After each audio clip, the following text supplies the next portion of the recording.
ಅವ್ರು ಯಾರೋ ಒಬ್ಬ ಸೌತ್ನಲ್ಲಿ MP ಅವರು ಸೂರ್ಯ ಅಮಾವಾಸ್ಯೆ ಅಂತ ಕರಿತೀನಿ ನಾನು ಹೋಗಿ. ಸಿದ್ದರಾಮಯ್ಯನವರ ಆಡಳಿತದ ಬಗ್ಗೆ ಒಂದಿಷ್ಟು ಪ್ರಶ್ನೆಗಳನ್ನು ಕೇಳಬೇಕಾಗಿದೆ. ಯಾಕೆಂದ್ರೆ ಬೆಂಗಳೂರಿನ ಸಂಸದರುಗಳ ಬಗ್ಗೆ ಪ್ರಶ್ನೆ ಕೇಳಿದ್ದೀರಿ, ಮೋದಿಯವ್ರ ಬಗ್ಗೆ ಪ್ರಶ್ನೆ ಕೇಳಿದ್ದೀರಿ. ಆದ್ರಿಂದ ನಿಮಗೆ ನಿಮ್ಮ ಆಡಳಿತದ ಬಗ್ಗೆ ಪ್ರಶ್ನೆ ಕೇಳಬೇಕಾಗಿದೆ. ಸಿದ್ದರಾಮಯ್ಯನವರೇ, ಕರ್ನಾಟಕಕ್ಕೆ ಹಿಡಿದಿರುವಂತಹ ಗ್ರಹಣ ನಿಮ್ಮ ಆಡಳಿತ.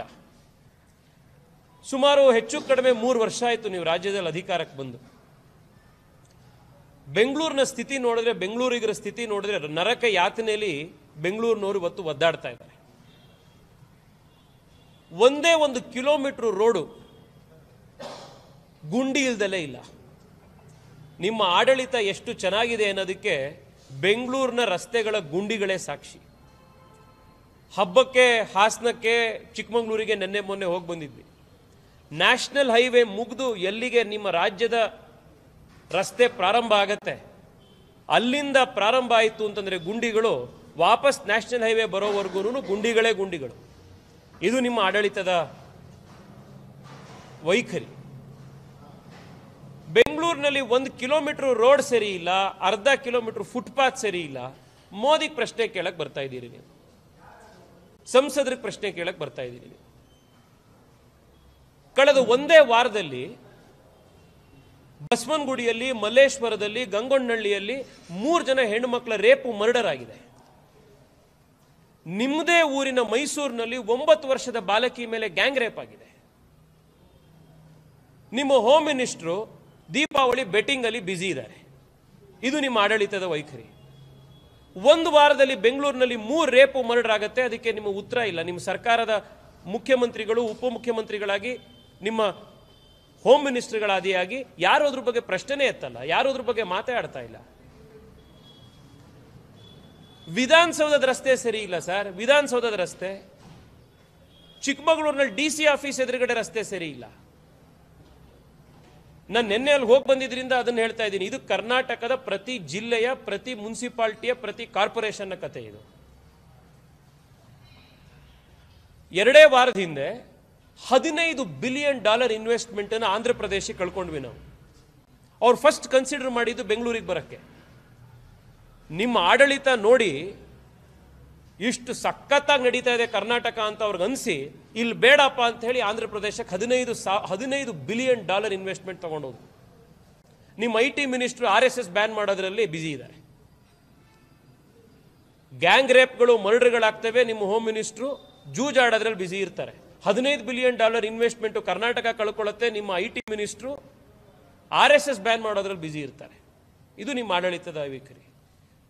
ಪ್ರತಿ ಸತಿ ಮೋದಿ ಪ್ರಶ್ನೆ ಹಾಕೋದು ನೀವು ನಿಮ್ಮ ಆಡಳಿತದ ವೈಫಲ್ಯವನ್ನು ಮುಚ್ಕೊಳ್ಳೋದಕ್ಕೋಸ್ಕರ. ಸಂಸದರಿಗೆ ನೀವು ಪ್ರಶ್ನೆ ಕೇಳ್ತಾ ಇರೋದು ನಿಮಗೆ ಸರಿಯಾಗಿ ಮಾಡೋಕ್ಕಾಗ್ದಲೇ ಇರೋದ್ರಿಂದ ಆಡಳಿತ ಇನ್ನೊಬ್ಬರಿಗೆ ಯಾರಿಗೋ ಪ್ರಶ್ನೆ ಕೇಳ್ತಾ ಇದ್ದೀವಿ.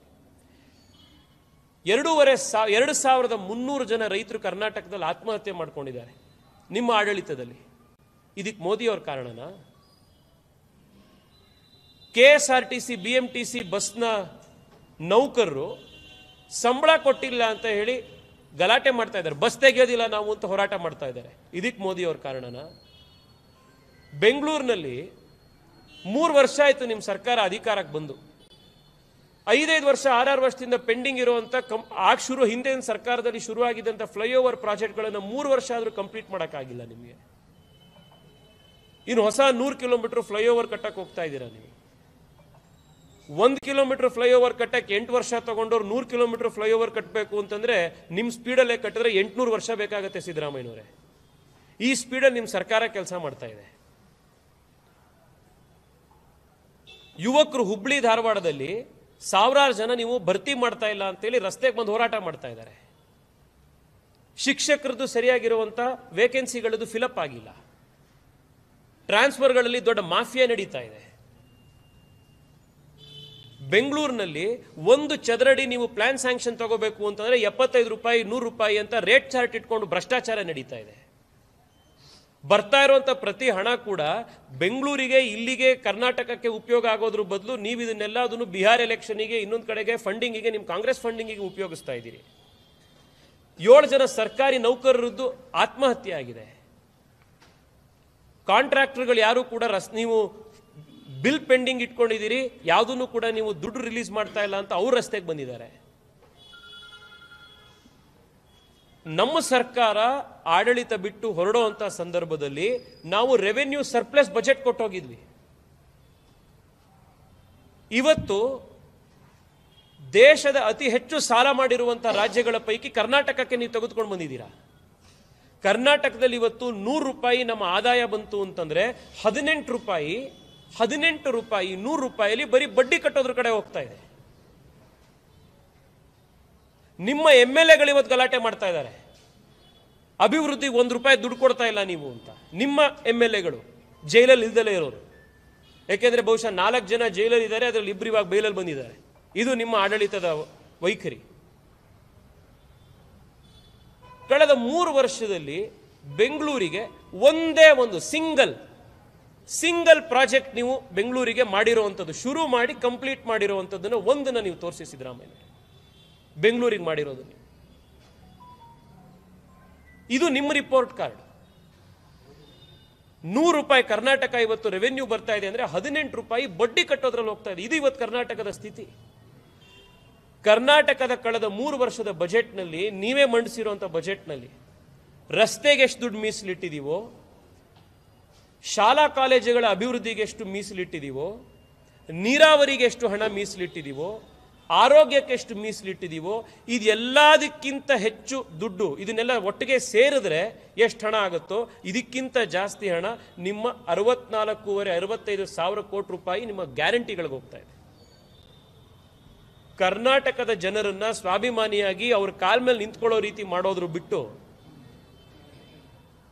ಸರ್ಕಾರದ ಮೇಲೆ ಸಣ್ಣ ಪುಟ್ಟದಕ್ಕೂ ಅವಲಂಬಿತರಾಗಿರೋ ರೀತಿ ಮಾಡಿದ್ದೀರಾ. ಇದೇ ನಿಮ್ಮ ಆಡಳಿತದ ವೈಖರಿ.